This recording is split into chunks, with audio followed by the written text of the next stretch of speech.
छोटे छोटे चार्जों से मिलने वाली तो इलेक्ट्रिक फील्ड के बारे में हमने इनका अध्ययन तो कर लिया है। ये छोटे छोटे चार्ज बेसिकली एक छोटा सा चार्ज क्यू नॉट, एक छोटा सा चार्ज क्यू नॉट, उससे मिलने वाली इलेक्ट्रिक फील्ड के फॉर्मूले के बारे में हमें बिल्कुल पता है। ठीक है, क्या होता है E इक्वल्स टू के क्यू बाय आर स्क्वायर, यानी कि ये इलेक्ट्रिक फील्ड जो होती है ये बेसिकली डायरेक्टली डिपेंडेंट होती है किस पे, इस चार्ज के ऊपर, और इनवर्सली डिपेंडेंट होती है इस स्क्वायर डिस्टेंस के ऊपर कि आप कितने डिस्टेंस दूरी पर इलेक्ट्रिक फील्ड को कैलकुलेट करना चाहते हैं।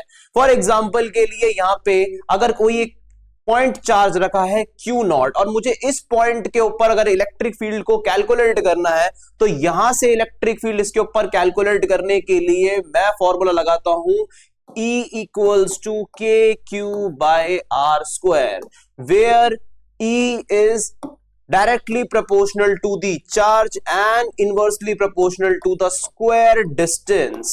आई बात समझ में? ठीक है, तो बेटा कॉपी और पेन निकाल ले, नोट्स बनाना स्टार्ट करे। आज का टॉपिक है कि कैसे जो स्पेयर्स होते हैं उन पे हमें इलेक्ट्रिक फील्ड कैलकुलेट करनी है अगर वो चार्ज स्पेयर्स में जो चार्ज है वो उसके सरफेस पे एक्यूमुलेटेड हो या उसके वॉल्यूम पे एक्यूमुलेटेड हो। मतलब या तो जो चार्ज है वो पूरे स्पेयर के अंदर है, या तो जो चार्ज पूरे स्पेयर के अंदर फैला हुआ है, या फिर वो चार्ज पूरे के पूरे सरफेस पे फैला हुआ है, पूरे के पूरे सरफेस के ऊपर फैला हुआ है। तो हमें यह पता करना है कि कैसे हम इस पे इलेक्ट्रिक फील्ड कैलकुलेट कर सकते हैं यूजिंग गॉस लॉ। ठीक है, गॉस लॉ के बारे में हमने लास्ट टाइम पढ़ा था, अगर आपको पता होगा तो हम ये समझते हैं कि किसी भी बड़े चार्ज बॉडी है, अगर हमें उसके ऊपर इलेक्ट्रिक फील्ड कैलकुलेट करनी है कि उससे मिलने वाली इलेक्ट्रिक फील्ड क्या होगी, तो हम उसके ऊपर एक गॉस लूप बना लेते हैं या गॉस सरफेस बना लेते हैं, जिससे हम ये पता कर पाते हैं कि उस पर मिलने वाली टोटल इलेक्ट्रिक फील्ड क्या होने वाली है। ठीक है, हमें पता है कि लास्ट टाइम जब हम गॉस लॉ के लिए पढ़ रहे थे तो या इलेक्ट्रिक फ्लक्स की भी हम यहां बात कर रहे थे, जब हम इलेक्ट्रिक फ्लक्स समझ रहे थे हम यहां पे, तो इलेक्ट्रिक फ्लक्स हमारा किसके बराबर आया था? इलेक्ट्रिक फ्लक्स आया था हमारा Q बाय एप्सिलॉन नॉट की, यही गॉस लॉ कहता है। अरे बात समझे, गॉस लॉ यही कहता है। और जब हम उससे इलेक्ट्रिक फील्ड वगैरह कैलकुलेट कर रहे थे तो लास्ट वीडियो मैंने आपको एक एक चीज समझाई थी। अगर आपने इससे पहले की वो वीडियो नहीं देखी है तो बेटा जाके चैनल पे देख लीजिए, आपको सारे रिलेटेड टॉपिक, आपको सारी वीडियो मिल जाएगी। ठीक है, हमारे चैनल के अंदर एक एक वीडियो आपको मिल जाएगी। हमने फोर्स के लिए वहां पे पढ़ा है, कूलम्स लॉ पढ़ा है, चार्ज बॉडीज कैसे आपस में एक दूसरे से अट्रैक्ट करती है या रिपेल करती है, वो कॉन्सेप्ट यहां पे क्लियर करे हैं। एक एक कॉन्सेप्ट हमने यहां पे धुआं धुआं कर दिया है, एक एक चीज को क्रिस्टल क्लियर आपको हमने यहां पे क्लियर करा है। तो आज का बेटा हमारा ये लास्ट लेक्चर होने वाला है, इलेक्ट्रिक चार्ज एंड फील्ड। आज के इस लेक्चर को हम यहां पे समाप्त करके इस चैप्टर को हम यहां पे क्लोज कर देंगे। ठीक है, ऑल दो इसके क्वेश्चंस वगैरह आते रहेंगे, आप हमें क्वेश्चंस वगैरह अपने भेज सकते हैं कमेंट सेक्शन वगैरह में, हम आपके एक एक डाउट को क्रिस्टल क्लियर करने की, पूरी करने की, उसे खत्म करने की कोशिश करेंगे।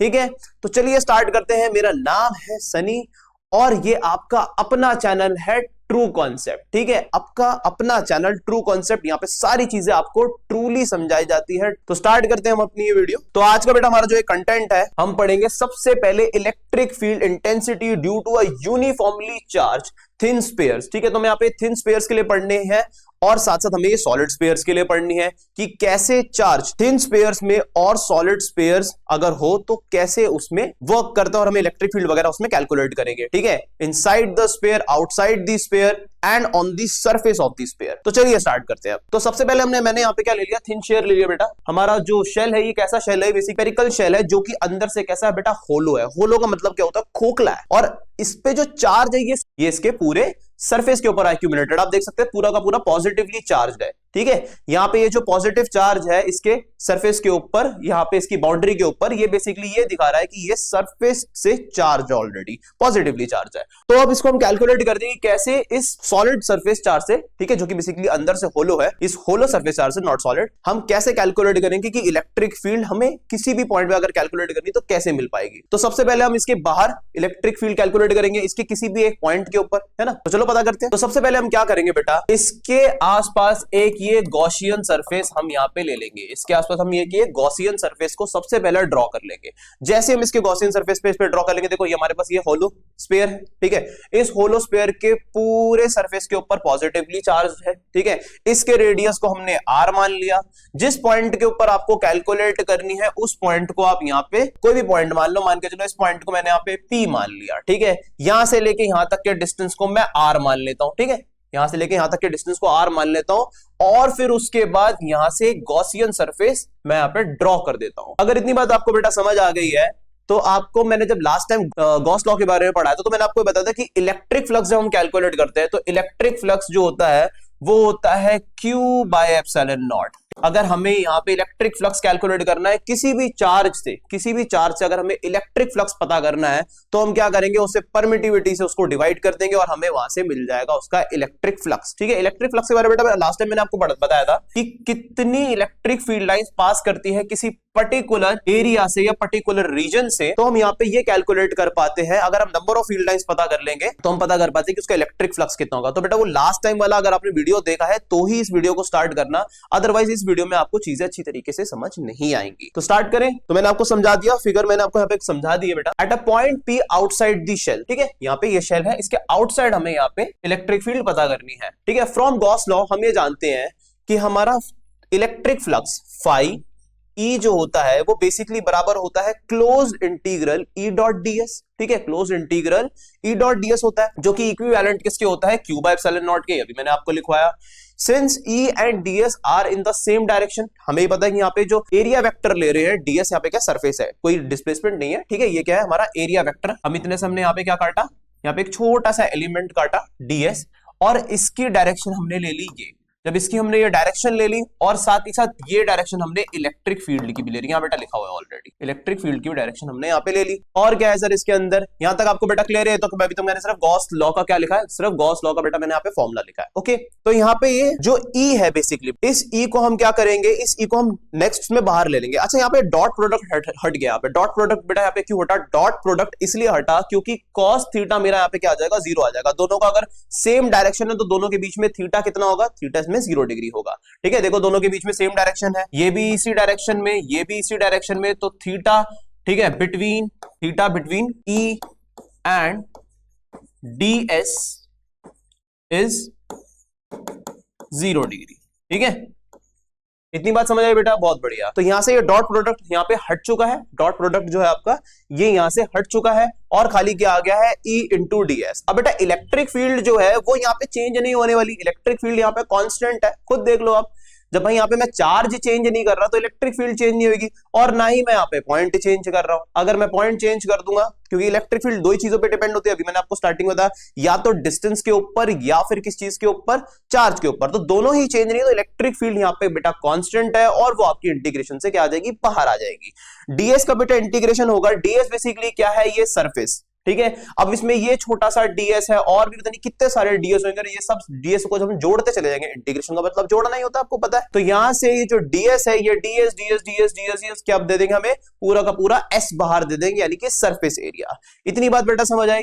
तो उसके बाद यहाँ पे हम क्या लिखते हैं, E का E बेटा यहाँ पे आ गया, और ds आपको क्या देंगे, सरफेस एरिया, जिसका फॉर्मूला बेटा क्या हो जाएगा, पाई r square, 4 pi r square, क्या हो जाएगा, 4 पाई r स्क्वायर। हमें पता है कि 4 पाई r स्क्वायर हमारे स्फीयर का क्या होता है, टोटल सरफेस एरिया या सरफेस एरिया होता है, क्योंकि स्फीयर के अंदर कर्व सरफेस एरिया नहीं होता। ये आपने क्लास 10 में जब आप थे तब आपने ये चीजें पढ़ी होंगी। ये बराबर हो गया Q एप्सिलॉन नॉट के, हमने गॉस लॉ के थ्रू पढ़ाई है। सिंस हमें यहाँ पे ये पता है कि जो ds है बेटा, यहाँ पे उसने ये बताया कि जो ds है वो बेसिकली इंटीग्रेट होने के बाद आपको क्या दे देगा, s दे देगा, और s इक्वल्स टू क्या हो जाएगा आपका 4 पाई r स्क्वायर। मैंने यहाँ पे स्मॉल r स्क्वायर बेटा क्यों लिया है, क्योंकि हम यहाँ पे गॉसियन सरफेस के हिसाब से चल रहे हैं, हम यहाँ पे गॉसियन सरफेस के हिसाब से चल रहे हैं, ठीक है। तभी बेटा यहाँ पे भी स्मॉल r के ऊपर स्क्वायर। आई बात समझ में, क्लियर है, विजिबल होगा बेटा, बहुत बढ़िया, ठीक है। ये बराबर आ गया Q एप्सिलॉन नॉट के, ठीक है, जो कि गॉस लॉ हमें यहाँ पे कहता भी है, ठीक है। E multiply 4 pi r square equals to Q by epsilon naught. इतनी चीजें आपको पता है बेटा, बहुत बढ़िया। अगर इतनी चीजें पता है तो अच्छा, हमें ये चीजें एक और पता है कि Q जो होता है, Q बराबर किसके होता है, ds के, ठीक है। ds बोल दो या s बोल दो, ठीक है, क्योंकि यहाँ पे तो s आ जाएगा पूरा का पूरा, यहाँ पे क्या आ जाएगा, s आ जाएगा हमारा। अरे हम पढ़ते हैं ना यहाँ पे कि यहाँ पे जो सरफेस चार्ज डेंसिटी होती है वो होता है चार्ज अपॉन में एरिया, है ना। तो यहाँ पे S को मैं क्या ले रहा हूँ, सरफेस एरिया ले रहा हूँ। तो मैंने यहाँ पे क्या करा, ये फॉर्मूला हमारा बन गया। यहाँ पे फॉर्मूला बना E multiply 4 pi small r square, क्योंकि इसके लिए ले रहे हैं बेटा, गॉसियन सरफेस भी हमारा यहाँ पे स्क्वायर ही है, बराबर क्या हो गया, बराबर हो गया यहाँ पे Q बाय एप्सिलॉन नॉट। ठीक है, अच्छा अब मैंने क्या करा, E इंटू में 4 pi r square as it is रहने दिया, और Q को मैंने बेटा यहाँ पे क्या ले लिया, Q को मैंने यहाँ पे ले लिया सिग्मा इंटू में, यहाँ पे इन्होंने ले लिया S ले लिया होगा, S ले लिया। S किसका, सरफेस एरिया स्फीयर का, जो अंदर हमारा यहाँ पे चार्ज है, जो बेसिकली हमारा यहाँ पे स्फीयर है चार्ज। तो यहाँ से जो E बराबर हो जाएगा E multiply 4 pi small r square equals to sigma as it is, और ये सरफेस एरिया बेटा इसका होगा। तो ये कितना है, ये हो जाएगा 4 pi capital R square, 4 pi capital R square, ये लिखा था बेटा यहाँ पे। ठीक है, 4 पाई कैपिटल R स्क्वायर, यहाँ से 4 पाई से 4 पाई मर जाएगा। ठीक है, क्या बचेगा, E equals to sigma capital R square, ये R स्क्वायर यही रहेगा, और ये वाला R स्क्वायर नीचे चला जाएगा। ठीक है, ये वाला R स्क्वायर जो आपका ये नीचे चला जाएगा। ठीक है, ये R स्क्वायर जो है ये आपका नीचे चला जाएगा। तो क्या आएगा, E equals to sigma R square by यहाँ पे R स्क्वायर का R स्क्वायर आ जाएगा आपका। ठीक है, R स्क्वायर का R स्क्वायर आ जाएगा। समझ आया इतना कि इलेक्ट्रिक फील्ड अगर हमारे यहाँ पे स्फीयर के सरफेस के ऊपर होगी तो हम उसे इस तरीके से बेटा कैलकुलेट कर सकते हैं। ठीक है, इस तरीके से हम उसे यहाँ पे कैलकुलेट कर सकते हैं। At a point A on the surface of the shell. ठीक है, अब अगर मान के चलो कि सरफेस ऑफ द शेल के ऊपर ही हमें पता करना है, पहले तो हमने क्या करा, पहले हमने बाहर कर लिया था, बाहर के लिए हमें पता करना था। बट अगर यहाँ पे सरफेस ऑफ द शेल के ऊपर है, यानी कि भाई यहाँ पे सरफेस के ऊपर मुझे इस पॉइंट पे पता करना है, इस पॉइंट P के ऊपर। ठीक है, तो इस पॉइंट P के ऊपर अगर मुझे पता करना है तो मैं कैसे पता करूंगा, तो देखो भाई यहाँ पे क्या करेंगे, यहाँ पे हम R ले लेंगे डिस्टेंस, ये भी इतना R ही तो होगा।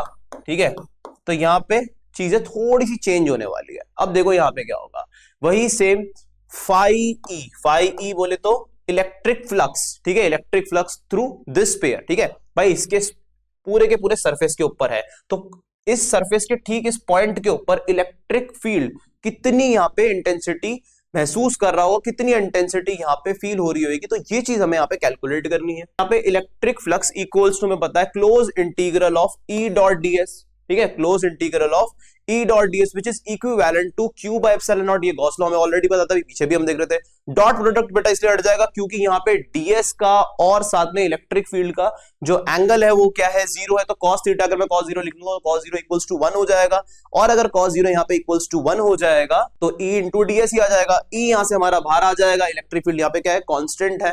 ठीक है, इलेक्ट्रिक फील्ड अगर हमारी यहाँ पे कांस्टेंट है, ds इंटीग्रेट होकर हमें क्या दे देगा, एरिया ही दे देगा, S दे देगा। S इक्वल्स टू क्या होता है, 4 पाई R स्क्वायर हो जाएगा। यहाँ पे क्या हो जाएगा, 4 पाई R स्क्वायर हो जाएगा। भाई स्फीयर का अगर मैं सरफेस एरिया कैलकुलेट करना चाहता हूँ और इसका रेडियस कैपिटल R है तो वो 4 पाई R स्क्वायर ही तो होगा, और उसके बाद वो बराबर हो गया Q बाय एप्सिलॉन नॉट के। ठीक है, तो या तो आप यहाँ पे बेटा लिख सकते हो इसी के आगे E equals to Q upon 4 pi R square, 4 pi R square into epsilon naught. ठीक है, देखो ये लिखा भी हुआ। ठीक है, मैंने बस एप्सिलॉन नॉट को इधर शिफ्ट कर दिया, इन्होंने R स्क्वायर को इधर शिफ्ट कर दिया, बस इतनी सी चीज है और कुछ भी नहीं है। इतनी बात समझ आई आपको? अगर इतनी बात क्लियर है तो देखो, या तो आप इस फॉर्मूले को ऐसे करके लर्न कर लो, कोई दिक्कत नहीं है, और अगर आप ऐसे लर्न नहीं करना चाहते बेटा तो आप क्या करो कि यहाँ पे इस Q को सरफेस चार्ज डेंसिटी वाले फॉर्मूले से चेंज कर दो। ठीक है, आप क्या लिख दो, सिग्मा इक्वल्स टू, ऐसे भी लिख सकते हैं हम यहाँ पे ऐसे। ठीक है, सिग्मा इक्वल्स टू क्या होता है, सिग्मा इक्वल्स टू होता है यहाँ पे Q बाय सरफेस एरिया। यहाँ सरफेस एरिया हमारा क्या है, 4 पाई R स्क्वायर है। ठीक है, कैपिटल R स्क्वायर। ठीक है, तो यहाँ पे Q की जगह पे मैं 4 पाई R स्क्वायर रख सकता हूँ, तो मैंने यहाँ पे क्या रखा, Q की जगह पे मैंने रख दिया, Q से क्या आ जाएगा, सिग्मा, Q से यहाँ पे क्या आ जाएगा, यहाँ ले ले। ठीक है, E इक्वल्स टू Q की जगह पे sigma into 4 pi R square bye 4 pi R square into epsilon not, 4 pi R square into epsilon not. तो बेटा 4 पाई R स्क्वायर से 4 पाई R स्क्वायर कट गया, यहाँ पे क्या आया, सिग्मा अपॉन एप्सिलॉन नॉट। तो दोनों फॉर्मूले ही वैलिड है, डिपेंड करता है कि यहाँ पे न्यूमेरिकल आपसे क्या चाह रहा है। ठीक है, इससे बनने वाले बेटा न्यूमेरिकल्स जो है वो पेपर में जरूर पूछे जाते हैं। ऑल्दो के डेरिवेशंस तो आती है आपकी, ठीक है, ये जितनी भी डेरिवेशन मैं आपको कराऊंगा ये तो आती है, बट इससे बनने वाले न्यूमेरिकल जरूर आते हैं। तो अगर आप ये वीडियो को प्रॉपर तरीके से देखते हैं तो इसका एक एक न्यूमेरिकल आप बना पाएंगे, और अपने एग्जाम में मार्क्स को अच्छे से अच्छा ला पाएंगे। तो ये आपको क्लियर हो गया होगा, दोनों ही फॉर्मूले आप लर्न कर सकते हो अपने नीट के हिसाब से कि आपके क्वेश्चन में क्या पूछा जा रहा है आपसे। At a point B inside the shell, ठीक है। तो अब हम ये मान लेते हैं कि हमें यहाँ पे इनसाइड पता करनी है। पहले तो हमने यहाँ पे क्या पता करा, पहले तो सबसे पहले मैंने आपको यहाँ पे क्या पढ़ा दिया, सबसे पहले मैंने आपको पढ़ा दिया कि होलो स्फीयर के लिए हम पढ़ रहे थे, ठीक है। फिर होलो स्फीयर अगर क्या कहते हैं उसके हमें बाउंड्री पे पता करना है कि बाउंड्री पे कितनी इलेक्ट्रिक फील्ड, पहले तो बाहर के लिए थी, फिर उसके बाद हमने बाउंड्री के लिए भी पता कर दी। तो इसके इनसाइड बेटा हमें यहाँ पे पता करना क्या करते हैं, देखो यहाँ कि इलेक्ट्रिक फ्लक्स जो बेटा होता है वो बराबर यही होता है same E dot D S. यहाँ पे एंगल जो है वो 0 डिग्री है क्योंकि दोनों सेम डायरेक्शन में है, तो वही यहाँ पे डॉट प्रोडक्ट हटके ई इंटू डीएस आ जाएगा, ई यहाँ से बाहर चला जाएगा, डीएस इंटीग्रेट होके आपको एरिया दे देगा, तो वापस यहीं तक पहुंच जाओगे आप। इतनी बात क्लियर है, ठीक है भाई। मैंने यहाँ पे स्मॉल आर स्क्वायर क्यों रखा, इस बार मैंने कैपिटल आर स्क्वायर क्यों नहीं रखा, ये छोटा जो इसका रेडियस होगा यहां से लेके यहां तक का, ठीक है, यहां से लेके यहां तक का जो इसका रेडियस होगा इसको स्मॉल आर माना है बेटा, और पूरा जो यहां से लेके यहां तक का रेडियस होगा इसको इन्होंने ये कैपिटल आर माना है। तो यहाँ पे इसलिए 4πr², क्योंकि अभी हम किसका ले रहे हैं, गॉसियन सरफेस का ले रहे हैं। जब हम इसे इंटीग्रेट वगैरह करते हैं तो हम गॉसियन सरफेस के हिसाब से करते हैं, ठीक है। तो इसलिए हम वो वाला डिस्टेंस लेते हैं जहां तक हम पता करना चाहते हैं। तो इसलिए यहाँ पे स्मॉल आर ले लिया, क्यू बाय एप्सिलॉन नॉट का क्यू बाय एप्सिलॉन नॉट बेटा ले लो यहाँ पे। और उसके बाद देखो क्या हो जाएगा, ये 4π स्मॉल आर स्क्वायर जो है ये नीचे आ जाएगा, किसके, इस क्यू बाय एप्सिलॉन नॉट के, क्यू बाय एप्सिलॉन नॉट के नीचे आ जाएगा। और यहाँ पे R square Q by epsilon naught इस एप्सिलॉन नॉट के बेसिकली नीचे आ जाएगा, यहाँ पे डिनोमिनेटर में आ जाएगा। तो यहां तक आपका फॉर्मूला हो जाएगा। बट बेटा एक बात मुझे बताओ, यहाँ पे जो अंदर की लूप है, गॉसियन जो लूप है या गॉसियन सरफेस जो है, यहाँ पे ये कोई भी इलेक्ट्रिक फील्ड को पता कर पाएगा? मैं आपसे ये कहना चाह रहा हूं, अंदर की तरफ तो चार्ज ही नहीं है भाई। जब अंदर की तरफ चार्ज ही नहीं है बेसिकली, है ना, किस बात की इलेक्ट्रिक फील्ड होगी? तो अंदर अगर चार्ज नहीं तो Q इक्वल्स टू 0 हो जाएगा। तो Q इक्वल्स टू अगर 0 हो जाएगा तो इसको मैं क्या कह दूंगा, इसको मैं कर दूंगा 0, ठीक है। देखो यहाँ पे ये 0 हो गया। अब जैसे ही ये 0 हो जाएगा तो इसके डिनोमिनेटर में चाहे कोई भी क्वांटिटी हो, इलेक्ट्रिक फील्ड कितनी आ जाएगी, ये 0 आ जाएगी। सीधी सी बात है, ठीक है। यहाँ पे आपको डिराइव करके तो इस एक्सप्रेशन को दिखाना होगा, बट ओवरऑल इसमें आपकी इलेक्ट्रिक फील्ड की आने वाली है 0। चार्ज जो है वो बेसिकली बाहर है और हम अंदर पता करना चाह रहे हैं। आई बात समझ में अच्छी तरीके से क्लियर है? इसका ग्राफ वगैरह आप देख सकते हो कि सरफेस के ऊपर तो मैक्सिमम है, बट जैसे ही इनसाइड दी सरफेस जा रही है स्लोप डाउनवर्ड जा रही है। This property when E equals to 0 inside a cavity is used for electrostatic shielding वगैरह के लिए बेटा हम इसे यूज करते हैं, इलेक्ट्रोस्टैटिक शील्डिंग वगैरह में इसे यूज करते हैं। होलो कंडक्टिंग के लिए तो हमने यहाँ पे पढ़ लिया अच्छे से, ठीक है। लेकिन अब हमें यहाँ पे सॉलिड कंडक्टिंग का केस पढ़ना बाकी है, ठीक है। तो सॉलिड कंडक्टिंग के केस के लिए फटाफट बने रहे यहाँ पे, ठीक है। हेडिंग लगाओ यहाँ पे, electric field due to a solid non conducting sphere, electric field due to a solid non conducting sphere. अब यहां फटाफट से हम कहानी समझ लेते हैं कि क्या कहना चाह रहे हैं ये। यहां पे हमारे पास क्या आ गया है, एक स्फीयर आ गया है, और अब चार्ज में क्या करूंगा, इसके अंदर एक्यूमुलेट करना स्टार्ट कर दूंगा, ठीक है। इसके अंदर चार्ज है पूरा का पूरा, और हम चाहते हैं कि चार्ज इसके अंदर मतलब इसके वॉल्यूम में, मेरे भाई जो चार्ज है वो इसके वॉल्यूम में है। अब मैं ये चाहता हूं कि मुझे इलेक्ट्रिक फील्ड पता करनी है इस पॉइंट P पे, इस पॉइंट P बाहर मुझे इलेक्ट्रिक फील्ड पता करनी है, ठीक है। अब इस पॉइंट P पे जब मुझे बाहर इलेक्ट्रिक फील्ड पता करनी है, पहले क्या कर लो, इस पॉइंट P पर जहां पे आपको इलेक्ट्रिक फील्ड पता करनी है, इस पॉइंट P थोड़ा पास ले लेते हैं हम यहाँ पे, और इसके थ्रू बना दो यहाँ पे एक गॉसियन सरफेस स्फीयर का इस पॉइंट P पे। इस सरफेस का जो रेडियस है वो बेसिकली हम यहाँ पे ले लेते हैं कैपिटल R, ठीक है। मैं रंग वगैरह चेंज कर लेता हूँ यहाँ पे। तो यहाँ पे इसका रेडियस क्या है, कैपिटल R है यहाँ से, और इससे लेकर यहां तक का डिस्टेंस, इस गॉसियन सरफेस का जो रेडियस है वो क्या है, हमारा स्मॉल r है। इसका रेडियस क्या है, स्मॉल r है। अंदर वाले जो हमारा शेल है, कंडक्टिंग शेल है, उसका जो रेडियस है वो कैपिटल R है। यहाँ पे हमें इसकी इलेक्ट्रिक फील्ड जो है वो पता करनी है इस पॉइंट P के ऊपर। तो देखो जरा, इस इलेक्ट्रिक फील्ड यहाँ पे पता करनी है मुझे। सबसे पहले देखो, हमने गॉस लॉ हमने पढ़ा है कि जो इलेक्ट्रिक फील्ड होती है वो बराबर होती है Q बाय एप्सिलॉन नॉट के, ठीक है। जब हम इलेक्ट्रिक फ्लक्स पढ़ रहे थे तो हमने ये फॉर्मूला भी पढ़ा था कि close integral E dot ds होता है। अगर आपको इतनी चीजें पता है तो फटाफट से हम क्या कर लेते हैं, इसको इंटीग्रेट वगैरह कर लेते हैं। अब देखो मैं यहाँ पे एक छोटा सा सरफेस मान लेता हूँ, एक छोटा सा सरफेस यहाँ मान लेता हूँ। अब यहाँ से अगर मैं इस पे एरिया वेक्टर कैलकुलेट करूंगा तो यहाँ पे मैं इसको ले लेता हूँ ds, यहाँ ले लेता हूँ, और इलेक्ट्रिक फील्ड की डायरेक्शन भी यहाँ ले लेते हैं। इलेक्ट्रिक फील्ड की डायरेक्शन भी बेटा हम यहीं पे ले लेते हैं। आगे देखो, अब इलेक्ट्रिक फील्ड की डायरेक्शन यहाँ पे है, एरिया वेक्टर की जो डायरेक्शन है वो यहाँ पे जो बेसिकली यहाँ पे बेटा जो थीटा होगा वो 0 डिग्री के बराबर हो जाएगा। भाई दोनों का डायरेक्शन एक है तो दोनों के बीच में थीटा क्या होगा, 0 होगा। अब यहाँ से फटाफट से इसे इंटीग्रेट वगैरह कर लेते हैं। तो E equals to close integral of E dot ds को मैं क्या लिख दूंगा, E ds cos 0 degree equivalent to क्या हो जाएगा, Q naught by epsilon naught. ठीक है, Q नॉट लो, यहाँ पे Q ले लो। अब Q नॉट ले रही हूँ, टेस्ट चार्ज नहीं है क्योंकि Q ले इसे खाली। ठीक है, this is not Q not. अब यहाँ से क्या करना है, यहाँ से इस क्लोज इंटीग्रल में से बेटा इलेक्ट्रिक फील्ड को बाहर ले लो, क्योंकि इलेक्ट्रिक फील्ड चेंज नहीं होगी, ना तो ये डिस्टेंस चेंज हो रहा है, ठीक है, ये इतना है, और ना ही ये अंदर रखा हुआ चार्ज चेंज हो रहा है। तो इलेक्ट्रिक फील्ड कांस्टेंट बाहर, ds अंदर रह जाएगा, cos 0 1 हो जाएगा, इक्वल्स टू क्या आ जाएगा, Q बाय एप्सिलॉन नॉट आ जाएगा बेटा। अब देखो इलेक्ट्रिक फील्ड जो है यहाँ पे वो क्या है, वो यहाँ पे कांस्टेंट है, तो उसको वैसे ही रहने दो। ds क्या हो जाएगा, इंटीग्रेट होगा, जैसे अभी हम पहले की डेरिवेशंस में कर रहे थे, वो मैं यहाँ पे क्या दे देगा, वो मैं गॉसियन सरफेस का एरिया दे देगा। तो बेटा जो यहाँ पे जो हमारा गॉसियन सरफेस था वो क्या था, गॉसियन सरफेस बेसिकली हमारा यहाँ पे एक स्फीयर ही तो है, तो उसका एरिया क्या होगा, 4πr² ही तो होगा। यहाँ पे इसका जो रेडियस है वो स्मॉल r है, यहाँ पे स्मॉल r है, तो बेसिकली क्या होगा, वो 4π स्मॉल r² हो जाएगा। तो इलेक्ट्रिक फील्ड इक्वल्स टू क्या हो जाएगा, 4π स्मॉल r²। और इनटू में यहाँ पे इलेक्ट्रिक फील्ड तो बाहर ले ही लेते हैं। अब यहाँ पे ये तो ds तो ये हो गया, इनटू में E का E आ गया, ये जो E था, इक्वल्स टू क्या आ गया, Q बाय एप्सिलॉन नॉट। ठीक है, क्या आ गया, Q बाय एप्सिलॉन नॉट आ गया। बहुत बढ़िया, समझ आ गया सर मेरे को। अब देखो यहाँ पे E into 4π r² equals to Q by epsilon naught. इसको हटा दो, ये दोनों के इक्विवेलेंट है, ये इसके भी इक्विवेलेंट है और ये इसके भी इक्विवेलेंट है, दोनों को साथ लेकर चल रहे थे। अच्छे से देख लो, दोनों को साथ लेकर चल रहे थे बेटा। इलेक्ट्रिक फ्लक्स था वो किसके इक्विवेलेंट था, Q बाय एप्सिलॉन नॉट के, और साथ साथ इलेक्ट्रिक फ्लक्स किसके इक्विवेलेंट था, close integral of E dot ds के। आगे चलते हैं। अब यहाँ पे बेटा जो Q है ये इसके पूरे वॉल्यूम के अंदर एक्यूमुलेटेड है, तो यहाँ पे फॉर्मूला हमारा वॉल्यूम चार्ज डेंसिटी का लग जाएगा कि रो इक्वल्स टू क्या होता है, Q अपॉन में पूरा V। तो यहाँ पे Q इक्वल्स टू क्या हो जाएगा, Q इक्वल्स टू हो जाएगा रो इंटू V की वैल्यू में क्या ले लूंगा, 4/3 r³। ठीक है, यहाँ पे मैं इसकी बात कर रहा हूँ, किसकी, हमारे शेल की, जो कि हमारा क्या सॉलिड नॉन कंडक्टिंग और उसके पूरे वॉल्यूम में फील्ड है चार्ज। अच्छा, इलेक्ट्रिक फील्ड को बेटा मैं एज इट इज नहीं ले लूंगा, ये तो मुझे कैलकुलेट करनी है।